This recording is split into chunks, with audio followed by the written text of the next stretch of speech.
Jobs, अब देखिए job से रिलेटेड कौन कौन से इस बजट में प्रावधान किए गए हैं, क्या खास है जॉब्स के लिए।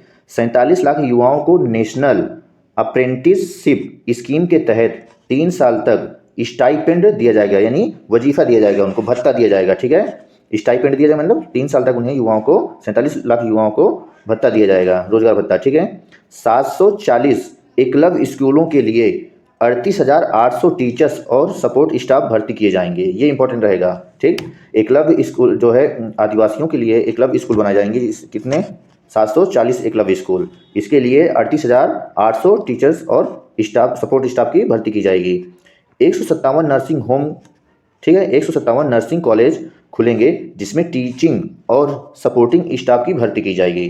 कितने नर्सिंग कॉलेज खुलेंगे, 157 ध्यान रखना है, और एकलव्य स्कूल कितने खुलेंगे, 740, ये ध्यान रखना आपको। ठीक, 10,000 बायो इनपुट रिसोर्स सेंटर खोले जाएंगे, इनमें भी अप्रत्यक्ष रूप से रोजगार मिलेगा। ठीक, कितने 10,000 बायो इनपुट रिसोर्स सेंटर खोलेंगे जिसमें से अप्रत्यक्ष रूप से रोजगार मिलेगा लोगों को इसमें भी। अब देखिए बिजनेस स्टार्टअप के लिए सरकार ने कुछ इस बजट में खास रखा है, क्या है, 3 करोड़ तक के टर्नओवर वाले, ये ध्यान रखना आपको, कितने 3 करोड़ तक के टर्नओवर वाले एमएसएमईज यानी सूक्ष्म लघु एवं मध्यम उद्यम को ऑडिट कराने की जरूरत नहीं रहेगी। ठीक है, ये आपको ध्यान रखना है। और एक बात और ध्यान रखना, इसमें शायद मैंने नहीं लिखा है, एमएसएमई मंत्रालय के लिए जो सरकार ने 10,000 करोड़, कितने 10,000 करोड़ रुपए का प्रावधान किया है, ये ध्यान रखना आपको। ठीक है, एमएसएमई मंत्रालय के लिए कितना आवंटन किया सरकार ने बजट में, 10,000 करोड़ रुपए का। एक मिनट दोस्तों, इसको आप 10 की जगह 9 करिए। ठीक है, 9 है। एमएसएमई मंत्रालय के लिए सरकार ने कितना बजट आवंटित किया है, 9,000 करोड़ रुपए का। ठीक है, ये ध्यान रखना है आपको। नेक्स्ट है आपका पॉइंट, छोटे मझोले उद्योगों को बिना गारंटी के 2 लाख करोड़ तक का कर्ज दिया जाएगा, ये आपको ध्यान रखना है। जो छोटे उद्योग हैं, जैसे लघु उद्योग जो हैं आपके, उनको 2 लाख करोड़ रुपए तक का कर्ज दिया जाएगा पूरा, ये ठीक है, एक व्यक्ति को नहीं, पूरा जो है इतना 2 लाख करोड़ इसमें रिजर्व किया गया है छोटे मझोले जो हैं उद्योगों को, उनके लिए। बड़े शहरों में यूनिटी मॉल शुरू किए जाएंगे जहां ओडीओपी जीआई प्रोडक्ट्स और हैंडीक्राफ्ट्स प्रोडक्ट्स बेचे जाएंगे, ये ध्यान रखना आपको। जो बड़े बड़े आपके शहर हैं उनमें यूनिटी मॉल खुलेंगे जिसमें आपका ओडीओपी तथा जीआई टैक्स से रिलेटेड प्रोडक्ट और हैंडीक्राफ्ट प्रोडक्ट बेचे जाएंगे।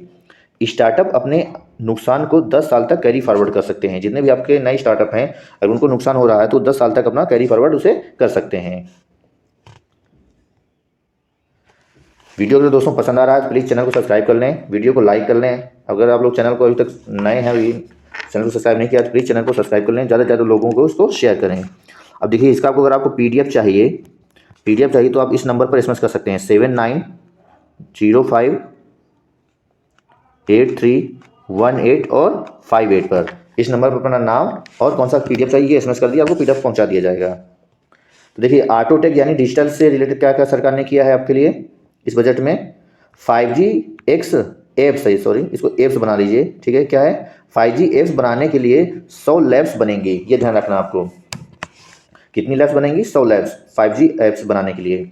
मोबाइल पार्ट्स और कैमरा लेंस के इंपोर्ट में छूट मिलेगी। आर्टिफिशियल इंटेलिजेंस के लिए 3 उत्कृष्ट संस्थानों की स्थापना होगी। कितने उत्कृष्ट संस्थान, 3, किसके लिए, आर्टिफिशियल और इंटेलिजेंस के लिए। 7,000 करोड़ रुपए से ई न्यायालय स्कीम का तीसरा चरण शुरू होगा। अब देखिए ई न्यायालय स्कीम का जो तीसरा चरण है उसके लिए सरकार ने 7,000 करोड़ आवंटित किए हैं। शेयरों और लाभांशों के क्लेम के लिए इंटीग्रेटेड आईटी पोर्टल बनेंगे। ठीक है, इंटीग्रेटेड आईटी पोर्टल बनेंगे। अब देखिए अर्बन सेक्टर के लिए सरकार ने कुछ प्रावधान किया इस बजट में, क्या है, सभी सिटीज में मेन होल यानी सेफ्टी टैंक, जैसे सीवर लाइन होती है ना उनकी बात कर रहा है। ठीक है, सभी सिटीज में मेन होल या सीवर लाइन सेफ्टी टैंक की सफाई पूरी तरह से मशीनों से की जाएगी। इससे पहले क्या होता था, ये मैनुअली किया जाता था। ठीक है, वर्करों द्वारा, जिससे बहुत ही कई बार जिससे कई हादसे हो जाते थे, कई वर्करों की इसमें जान चली गई है। इसकी वजह से सरकार ने ये पहल शुरू किया है, जितने भी सेफ्टी टैंक हैं या सीवर्स है उनकी सफाई जो है पूरी तरह से मशीनों से की जाएगी। एयर कनेक्टिविटी या वायु यातायात बढ़ाने के लिए सरकार ने 50 नए एयरपोर्ट, हेलीपैड, ड्रोन और लैंडिंग ग्राउंड बनाए जाएंगे। ठीक है, कितने नए एयरपोर्ट, 50 नए एयरपोर्ट और हेलीपैड, ड्रोन और लैंडिंग पैड ग्राउंड बनाए जाएंगे, ये ध्यान रखना आपको। अर्बन स्ट्रक्चर डेवलपमेंट फंड के लिए हर वर्ष 10,000 करोड़ रुपए खर्च होंगे। ठीक है, अर्नब स्ट्रक्चर डेवलपमेंट फंड के लिए प्रत्येक वर्ष 10,000 करोड़ का सरकार ने प्रावधान किया है। पीएम आवास योजना क्या है, ये इंपॉर्टेंट रहेगा आपके लिए, ठीक है, एग्जाम में आ चुका है इससे पहले पीएम आवास योजना से related question. PM Awas Yojana में निवेश को 66% बढ़ाकर 79,000 करोड़ रुपए कर दिया गया है, ये ध्यान रखना आपको। पीएम आवास योजना के लिए जो सरकार ने जो अपना फंड है उसका 66% बढ़ाकर उसे 79,000 करोड़ रुपए कर दिया गया है पूरा।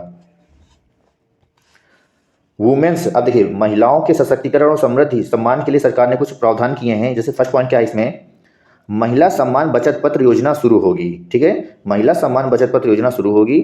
2 लाख की बचत पर 7.5 यानी 7.5% का ब्याज मिलेगा, ठीक है।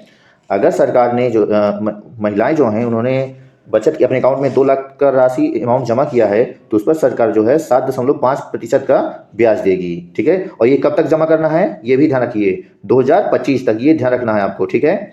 अगर कोई भी महिला 2025 तक अपने खाते में 2 लाख रुपए जमा करती है, ठीक है, तो उसे 7.5% का ब्याज मिलेगा। दीनदयाल अंत्योदय योजना में ग्रामीण महिलाओं को 81 लाख स्व सहायता समूह से जोड़ेंगे, ठीक है, कितने, 81 लाख स्व सहायता समूह से जोड़ा जाएगा। वरिष्ठ नागरिक बचत योजना की सीमा 15 लाख से बढ़ाकर, ये इंपॉर्टेंट रहेगा आपके लिए, ठीक है, वरिष्ठ नागरिक बचत योजना की सीमा 15 लाख से बढ़ाकर 30 लाख रुपए कर दी गई है, ये इंपॉर्टेंट रहेगा, ठीक है।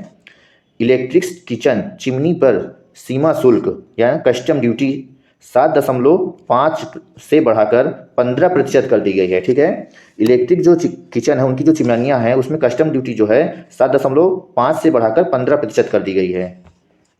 अब देखिए कुछ सस्ता हुआ है, कुछ सामान कुछ महंगा हुआ है, तो कौन सा सामान सस्ता हुआ है ये आपको ध्यान रखना है। तो कौन सा सामान सस्ता हुआ है, कौन सा सामान महंगे हुए हैं, ये आपको देख लीजिए जरा सा इस वीडियो में। देखिए सस्ते वस्तुओं की लिस्ट क्या क्या है, जैसे साइकिल है ये सस्ता हुआ है, एलईडी टीवी सस्ता हुआ है, ई व्हीकल्स यानी इलेक्ट्रिक वाहन सस्ते हुए हैं, कैमरा लेंस सस्ता हुआ है, खिलौने सस्ते हुए हैं, लिथियम बैटरी भी सस्ता हुई है, कुछ मोबाइल फ़ोन भी सस्ते हुए हैं, ऑटोमोबाइल ये सस्ता हुआ है, ठीक है। अब देखिए महंगा क्या क्या हुआ है, सोना चांदी प्लेटिनम सिगरेट और इलेक्ट्रिक जो चिमनियाँ हैं वो कुछ महंगी हुई हैं, और इम्पोर्ट की हुई ज्वेलरी महंगी हुई है, ठीक है। जो बाहरों से आपकी ज्वेलरी आएगी वो उसमें टैक्स लगाकर इसे महंगा किया गया है। ग्रीन एनर्जी के लिए 35,000 करोड़ रुपए का आवंटन किया गया है, ये इंपॉर्टेंट रहेगा आपके लिए, ठीक है। ग्रीन एनर्जी के लिए सरकार ने कितना बजट आवंटित किया है, 45,000 करोड़ रुपए का। हरित विकास पर खास जोर दिया जाएगा इसमें, ठीक है। पशुपालन मत्स्य पालन और डेयरी को विशेष ध्यान देते हुए कृषि ऋण लक्ष्य को बढ़ाकर 20 लाख करोड़ रुपए का किया गया है, यानी किसानों के लिए जो सरकार ने ऋण का प्रावधान किया है वो 20 लाख करोड़ उसको बढ़ा दिया गया है, ठीक है। कितना प्रावधान किया है, 20 लाख करोड़ रुपए का, किसके, किसानों के लिए, ठीक। पैन कार्ड को पहचान पत्र के रूप में मान्यता दी जाएगी, ये इंपॉर्टेंट रहेगा। देखिए अभी तक क्या होता था, पैन कार्ड सिर्फ आपका ये बैंक से रिलेटेड है या ट्रांजेक्शन से रिलेटेड काम आता था, लेकिन अब इसे जो पैन कार्ड को है आधार कार्ड के समान ही माना जाएगा, यानी ये एक तरह से आपका पहचान पत्र का काम करेगा, ठीक। नगर निगम अपना बांड ला सकेंगे, ठीक, नगर निगम को इसमें विशेष प्रावधान किया गया है। नगर निगम के लिए नगर निगम प्रत्येक नगर निगम जो है अपना बांड वो ला सकेंगे। बजट पेश करते समय निर्मला सीतारमण ने कहा कि वर्तमान वर्ष के लिए हमारी अर्थव्यवस्था की वृद्धि 7% रहने का अनुमान है, ये इंपॉर्टेंट रहेगा। ये क्वेश्चन अधिकतर पूछा जाता है एग्जाम में आपके कि अर्थव्यवस्था की वृद्धि दर कितनी है, 7% रहने का अनुमान है इस वर्ष, ठीक है, 7%, ये ध्यान रखिएगा आप लोग। वित्त मंत्री ने कहा कि कृषि से जुड़े स्टार्टअप को प्राथमिकता दी जाएगी, जिसके लिए युवा उद्यमियों द्वारा कृषि स्टार्टअप्स को प्रोत्साहित करने के लिए एग्रीकल्चर एक्सीलेंट, ठीक है, क्या है, एग्रीकल्चर एक्सीलेटर है, ठीक है, एग्रीकल्चर एक्सीलेटर फंड बनाया जाएगा, ये इंपॉर्टेंट रहेगा आपका, ठीक। जो जिसमें से नए जो युवा उद्यमी हैं कृषि से जुड़े स्टार्टअप है उसको प्रोत्साहन देने के लिए, उनकी मदद के लिए एग्रीकल्चर एक्सीलेटर फंड बनाया जाएगा। केंद्र सरकार प्रधानमंत्री कौशल विकास योजना 4.0 लॉन्च करेगी। गोवर्धन स्कीम के तहत 500 नए संयंत्र बनाए जाएंगे।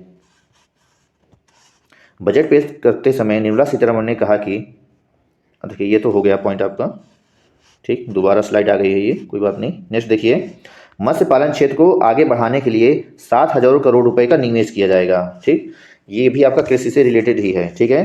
जो मत्स्य पालन है उनको आगे बढ़ाने के लिए, उनको प्रोत्साहन के लिए सरकार जो है 6,000 करोड़ का बजट आवंटित किया है। वरिष्ठ नागरिक खाता स्कीम की सीमा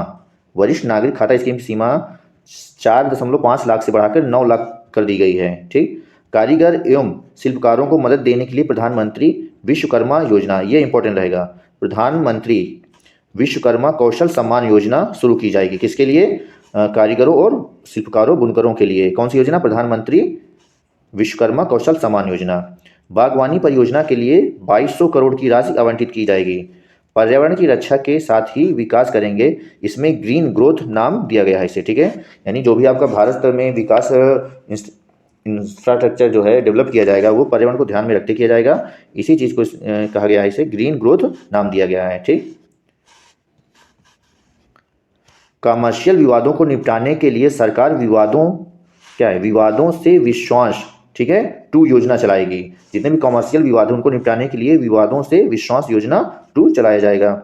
वैकल्पिक उर्वरकों को बढ़ावा देने के लिए पीएम प्रमाण योजना, ये इंपॉर्टेंट रहेगा। देखिए, पीएम प्रमाण योजना की शुरुआत की जाएगी। बजट 2023 में स्वास्थ्य क्षेत्र के लिए 85,956 करोड़ रुपए आवंटित किए गए हैं। ठीक है, स्वास्थ्य मंत्रालय के लिए कितने?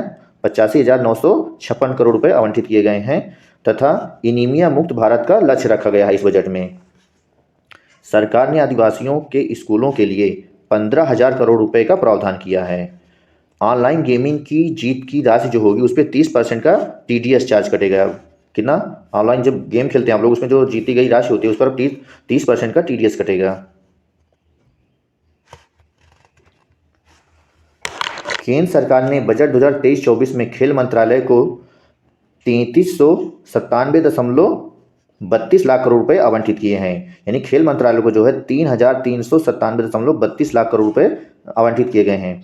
सरकारी कामकाज में तेजी से बढ़ रहे तकनीकी के उपयोग और इसके कारण बदल रहे कार्यप्रणाली के अनुरूप सरकारी कर्मचारियों के क्षमता निर्माण के लिए विशेष कर्मयोगी मिशन चलाया जाएगा। ठीक है, जितने भी सरकारी कर्मचारी हैं उनके लिए कर्मयोगी मिशन चलाया जाएगा, उनको प्रशिक्षण देने के लिए। सेविंग अकाउंट में रखी जाने वाली रकम की लिमिट 4.5 लाख से बढ़ाकर 9 लाख रुपए कर दी गई है। ठीक है, जो सेविंग अकाउंट था उसकी कीमत अब 4.5 लाख से बढ़ाकर 9 लाख रुपए हो गई है। 1997 से लेकर, ये इंपॉर्टेंट रहेगा, देखिए, ठीक है, ये आपके लिए इंटरेस्टिंग पॉइंट है। 1947 से लेकर आज तक यह पहला मौका है जब किसी महिला वित्त मंत्री ने बजट पेश किया हो और उसे किसी महिला राष्ट्रपति ने सिग्नेचर उसमें किया हो, पास किया हो। ठीक है, देखिए, वित्त मंत्री निर्मला सीतारमण ने इसके बजट को पेश किया है और महिला राष्ट्रपति द्रौपदी मुर्मू ने इसे पास किया है। ठीक है, तो इससे पहले भी देखिए महिला राष्ट्रपति रह चुकी हैं। कौन थी बताइए? ये प्रतिभा सिंह पाटिल। कौन है? प्रतिभा सिंह पाटिल। लेकिन उस समय जो वित्त मंत्री थे वो प्रणब मुखर्जी थे। ठीक है, और इससे पहले महिला प्रधानमंत्री इंदिरा गांधी रह चुकी हैं, लेकिन उस समय कोई महिला वित्त मंत्री नहीं था। तो ये पहला मौका है 1947 के बाद जब किसी महिला वित्त मंत्री ने बजट पेश किया हो और उसे किसी महिला राष्ट्रपति ने साइन किया हो उस पर। अब देखिए, मिनिस्ट्री ऑफ फाइनेंस सबसे ज़्यादा मोस्ट इंपॉर्टेंट रहेगा। ठीक है, यानी आम जो आपका वित्त मंत्रालय है, मिनिस्ट्री ऑफ फाइनेंस, वित्त मंत्रालय के लिए जो बजट आवंटित किया गया है ये सबसे ज़्यादा 16.89 लाख, ठीक है, 89 लाख करोड़ रुपए, यानी 16.89 लाख करोड़ रुपए आवंटित किए गए हैं। Ministry of agriculture and farmers welfares के लिए 1.25 लाख करोड़ रुपए आवंटित किए गए हैं। 1.25 लाख करोड़ रुपए एग्रीकल्चर और फार्मर्स के लिए दिया गया है। मेक इन इंडिया के तहत अगले 5 साल में 60 लाख युवाओं को नौकरी दी जाएगी। किसके? मेक इन इंडिया के तहत। अब देखिए, ये क्या आपका 70 ठीक है, प्रियोरिटी। सरकार ने जो पूरे बजट में 2023-24 का बजट है, इन 7 बिंदुओं पर अपनी प्रियोरिटी रखी है। कौन कौन से बिंदु हैं? देखिए, रिसर्च एंड क्या है, लास्ट मील, ठीक है, sorry, reaching and last meals, youth powers, financial sectors, green growth, ठीक, अनलीजिंग द पोटेंशियल, ठीक है, infrastructure and investment, inclusive development, समावेशी विकास। इस पूरे बजट को जो है अमृतकाल का बजट कहा गया है। अब देखिए, खर्च के स्रोत, सरकार जो है कहाँ कहाँ कितना पैसा खर्च करेगी। 2023-24 के आम बजट का जो रखा हुआ है बजट, कितना बजट पे रखा है? 45 लाख करोड़ रुपए, ये ध्यान रखना है, 45 लाख करोड़ रुपए का जो बजट पेश किया है ये किस किस सेक्टर में कितना खर्चा करेगी, खर्च के स्रोत क्या होंगे, ये आपको ध्यान रखना है। ठीक है, तो कौन कौन से मुख्य हैं, जैसे 20% जो है आपका वो कर्ज भुगतान यानी कर्ज को भरने के लिए किया जाएगा, इन्वेस्ट पेमेंट के लिए। ठीक है, 18% जो है वो राज्यों को टैक्स और क्या है ड्यूटीज में को शेयर किया जाएगा, जितने भी राज्य को अपना टैक्स देती है सरकार उनके हिस्से का वो दिया जाएगा, कितना 18% है। 17% है सेंट्रल सेक्टर स्कीम के लिए खर्च करेगी सरकार। 9% जो है इसका वित्त आयोग और अन्य ट्रांसफर पर खर्च करेगी। 9% जो है केंद्र द्वारा स्पॉन्स्ड स्कीम के लिए खर्च होगा, स्पॉन्स्ड स्कीम के लिए। ठीक है, 8% जो है डिफेंस रक्षा के लिए खर्चा होगा। 7% जो है सब्सिडी में खर्चा होगा। 4% जो है पेंशन में खर्चा होगा और 8% जो है अन्य खर्च होंगे इसमें शामिल हैं आपके। तो ये आप लोग इसका स्क्रीनशॉट ले सकते हैं। अब देखिए कुछ महत्वपूर्ण बजट से रिलेटेड एमसीक्यू हैं, उनको देख लीजिए आप लोग। वीडियो पसंद आ रहा दोस्तों प्लीज़ चैनल को सब्सक्राइब कर लें और सभी दोस्तों में इसको शेयर करें और वीडियो को पूरा देखें दोस्तों, तभी इसका आपको कुछ बेनिफिट मिल पाएगा। और इसका आप लोगों को अगर PDF चाहिए तो PDF लिए मैंने बता चुका हूँ कि 79058318 और 58 पर आप इसमें क्या करें SMS कर दें। ठीक है, अपना नाम और क्लास का नाम लिखकर इसमें SMS कर दें, आपको PDF मिल जाएगा, पूरे क्लास का PDF। अन्य भी महत्वपूर्ण क्वेश्चन इसमें भेज दिए जाएंगे आपको।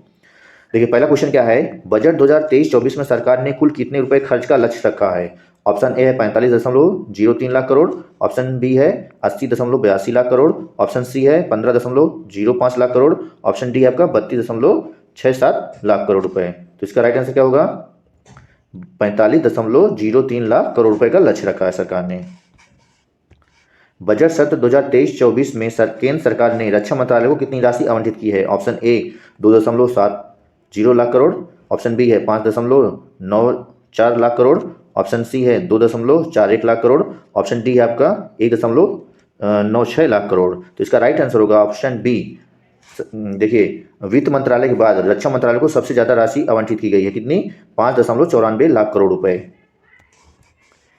मिनिस्ट्री ऑफ फाइनेंस को कितना बजट में आवंटित किया गया है, मिनिस्ट्री ऑफ फाइनेंस को बजट 2023-24 में कितनी राशि आवंटित की गई है। ऑप्शन ए है 16.89 लाख करोड़ रुपए, ऑप्शन बी है 8.82 लाख करोड़ रुपए, ऑप्शन सी है 10.08 लाख करोड़ रुपए, ऑप्शन डी है आपका 1.24 लाख करोड़ रुपए। तो इसका राइट आंसर होगा दोस्तों 16.89 लाख करोड़ रुपए फाइनेंस मिनिस्टर मंत्रालय को दिया गया है। बजट सत्र 2023-24 में राजकोषीय घाटा या फिस्कल डेफिसिट का लक्ष्य GDP का कितना प्रतिशत रखा गया है। ये इंपॉर्टेंट रहेगा आपके लिए। 2.3%, 3.3%, 1.1%, ऑप्शन डी है आपका 5.9%। तो इसका राइट आंसर क्या होगा दोस्तों, इसका राइट आंसर होगा आपका 5.9%। ठीक है, राजकोषीय घाटा जो है इस बार GDP का 5.9% रहने का अनुमान लगाया गया है। क्वेश्चन नंबर नेक्स्ट है, बजट सत्र 2023-24 में केंद्र सरकार ने कितनी राशि का विनिवेश या डिसइन्वेस्टमेंट का लक्ष्य रखा है। ऑप्शन ए 51,000 करोड़ रुपए, ऑप्शन बी 94,000 करोड़ रुपए, ऑप्शन सी है आपका 17,000 करोड़ रुपए, ऑप्शन डी है आपका 11,000 करोड़ रुपए। तो इसका राइट आंसर होगा ऑप्शन ए 51,000 करोड़ रुपए। बजट सत्र 2023-24 में सरकार ने कितने नए एकलव्य स्कूलों को बनाने की घोषणा की है। ऑप्शन ए 555, ऑप्शन बी है 151, ऑप्शन सी है 740, ऑप्शन डी है आपका 100। तो इसका राइट आंसर कितना होगा दोस्तों बताइए आप लोग कमेंट करिए। तो इसका राइट आंसर होगा 740। ठीक है, सरकार ने जो है आम बजट 2023-24 में 740 नए एकलव्य स्कूलों को बनाने की घोषणा की है। बजट 2023-24 में आयकर या इनकम टैक्स चुकाने वालों को छूट की लिमिट 5 लाख से बढ़ाकर कितनी की गई है। ऑप्शन ए 7 लाख रुपए, ऑप्शन बी है 12 लाख रुपए, 12 लाख करोड़ रुपए, 12 लाख सॉरी करोड़ नहीं 7 लाख रुपए, ऑप्शन बी है 12 लाख रुपए, ऑप्शन सी है आपका 6 लाख रुपए, ऑप्शन डी है आपका 8 लाख रुपए। तो इसका राइट आंसर होगा 7 लाख रुपए। यानी अब जो है 2023-24 के बजट में सरकार ने प्रावधान किया है कि जितने भी इनकम टैक्स पेयर्स हैं उनको 7 लाख रुपए तक का कोई भी इनकम टैक्स नहीं देना पड़ेगा। बजट सत्र 2023-24 में सरकार ने बजट में सप्तर्षि आधार निम्न में नहीं बताए हैं, इनमें से कौन सा मतलब नहीं है। देखिए ऑप्शन ए क्या है, समावेशी विकास, ये तो है सप्तर्षि आधार में, युवा शक्ति ये भी है सप्तर्षि आधार में, हरित विकास ये भी है सप्तर्षि आधार में। तो इसका राइट आंसर क्या होगा ऑप्शन डी, मतलब इनमें से कोई नहीं, ये तीनों आपके सप्तर्षि आधार में हैं। 5G सेवाओं का उपयोग करके एप्लीकेशन बनाने के लिए सरकार ने कितने लैब्स बनाने की घोषणा की है? ऑप्शन ए है 230, ऑप्शन बी है 100, ऑप्शन सी है 165, ऑप्शन डी है 250। तो इसका राइट आंसर होगा 100, ऑप्शन बी 100 लैब्स बनाए जाएंगे। तो ये कुछ महत्वपूर्ण पहलू थे दोस्तों। जितना भी आम बजट 2023-24 से महत्वपूर्ण टॉपिक थे वो सभी इस वीडियो में मैंने बता दिया है। तो प्लीज़ चैनल को सब्सक्राइब कर लें, वीडियो को लाइक कर लें और सभी दोस्तों में इसको शेयर जरूर करें। तो ये आम बजट 2023-24 का पूरा विश्लेषण था। पूरे बजट का सार आपको इस वीडियो में मैंने रख दिया है। इसको पीडीएफ चाहिए तो आप 7905831858 पर एसएमएस कर सकते हैं। ठीक है दोस्तों, तो मिलते हैं इस तरह अच्छे अच्छे वीडियो के साथ। आप लोग चैनल में नए हैं तो चैनल को सब्सक्राइब कर लें, वीडियो को लाइक करें, ज़्यादा से ज़्यादा दोस्तों में इसको शेयर जरूर करें। थैंक यू, धन्यवाद, जय हिंद।